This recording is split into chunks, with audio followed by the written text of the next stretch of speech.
हज़रात अस्सलाम वालेकुम। हज़रात इस्लामाबाद एक मरतबा फिर दुनिया की सियासत का मरकज़ बन चुका है और ईरान और अमेरिका एक दफ़ा फिर मुज़ाकराती टेबल पे बैठ रहे हैं। पाकिस्तान इस वक्त अमेरिका को यही बावर कराने में कामयाब हो चुका है कि अमन में ही समन है और बज़ाहिर अमेरिका पाकिस्तान के ऊपर बहुत ट्रस्ट करना शुरू कर दिया है।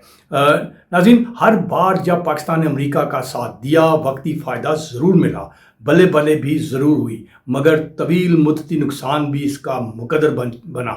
अयूब खान के दौर से लेकर सोवियत इन्वेजन ऑफ अफ़गानिस्तान और सितंबर 11 के जिसे 9/11 कहा जाता है उनकी जंग के बाद से लेकर अब्रप्टली और उसके बाद अमेरिका का अफ़गानिस्तान से इनखला, हर बार पाकिस्तान फ्रंट लाइन पर रहा। आखिर में अमेरिका उसको मसाइल देकर तनहा छोड़ गया। आज एक मरतबा फिर पाकिस्तान ईरान और अमेरिका के दरमियान सालसी कर रहा है। दुनिया बल्ले बल्ले कर रही है, अमेरिका तारीफ़ों से थकता नहीं है और सवाल सादा है मगर इंतहाई अहम है, क्या इस बार भी तारीख खुद को दोहराएगी? माहिरीन कहते हैं कि अब की बार एक फ़र्क ज़रूर नज़र आ रहा है, जमहूरी हुकूमत और अदारों का इश्तराक। जमहूरी हुकूमत का जो इस्टेब्लिशमेंट है, आर्म फोर्सेस हैं, वो साथ दे रही हैं, एडवाइस कर रही हैं और एक ही पेज पे दोनों आ चुके हैं। मगर सियासी माहिरीन ख़बरदार भी कर रहे हैं कि बग़ैर ज़मानत के कदम ख़तरनाक हो सकता है। इसके अलावा अवाम पूछ रहे हैं हमें इस सब से क्या जो करके क्या मिला या क्या मिलेगा? क्या रोज़ाना की अशिया सस्ती होगी? क्या ईरान से सस्ता पेट्रोल मिलेगा? क्या रोज़गार में इजाफे होंगे? क्या IMF से जान छूट जाएगी? क्या ये एक नई सफारती कामयाबी होगी? ये या एक और कीमत जो पाकिस्तान को चुकानी पड़ेगी? ये सब बातें अवाम पूछ रही हैं।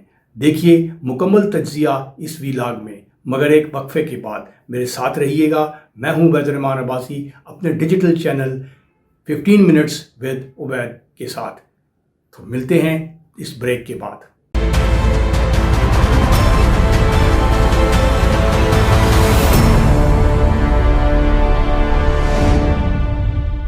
ख़ुदा दोबारा खुश आमदीद। ख़ुदा जैसे मैं बात कर रहा था, जब भी पाकिस्तान ने अमेरिका की मदद के लिए कदम बढ़ाया, नतीजा वक्ती तौर पर खुशाइंद मगर तवील मुद्दती जो तौर पर नुकसानदेह साबित हुई।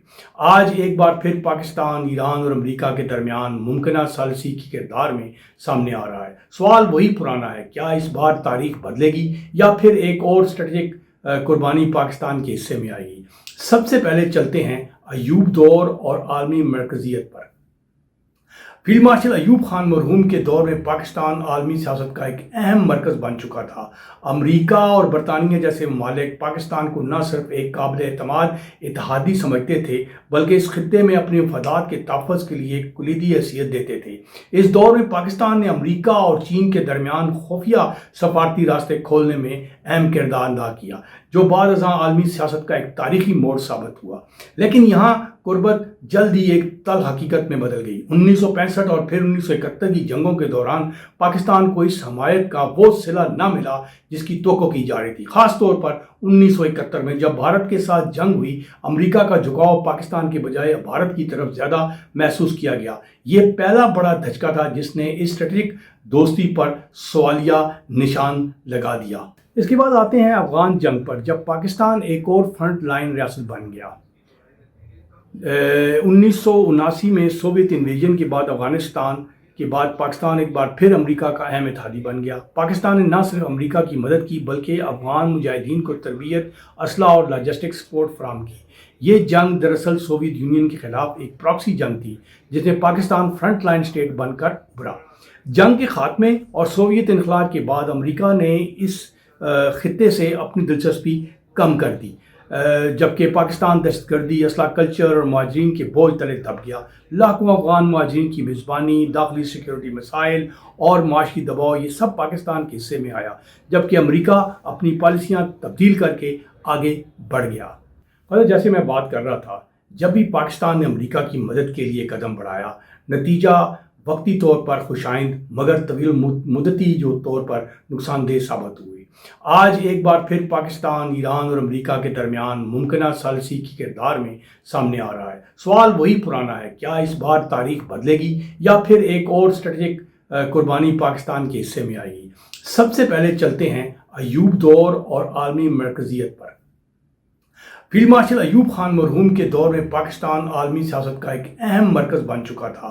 امریکہ اور برطانیہ جیسے ممالک پاکستان کو نہ صرف ایک قابل اعتماد اتحادی سمجھتے تھے بلکہ اس خطے میں اپنے مفادات کے تحفظ کے لیے کلیدی حیثیت دیتے تھے۔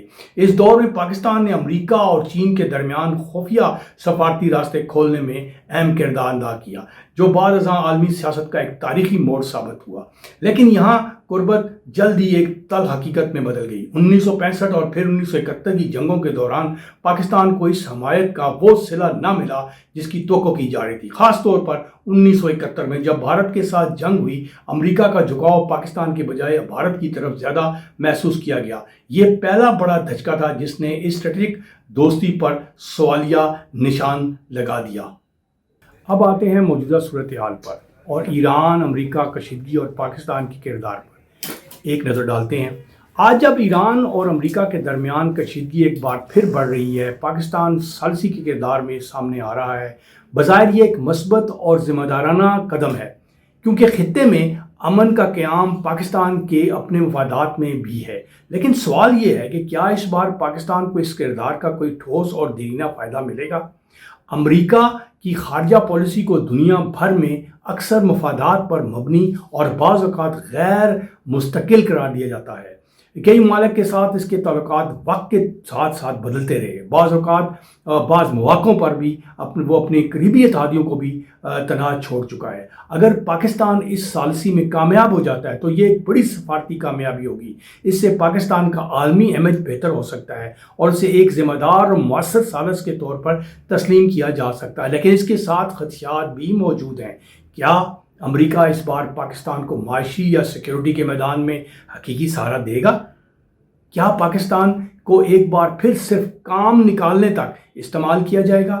کیا ایران کے ساتھ تعلقات متاثر ہوں گے اگر توازن برقرار نہ رکھا گیا؟ سوال یہ بھی ہے کہ آگے کا راستہ کیا ہے، کون سا سبق رکھنا ہے اور کون سی حکمت عملی اختیار کرنی ہے۔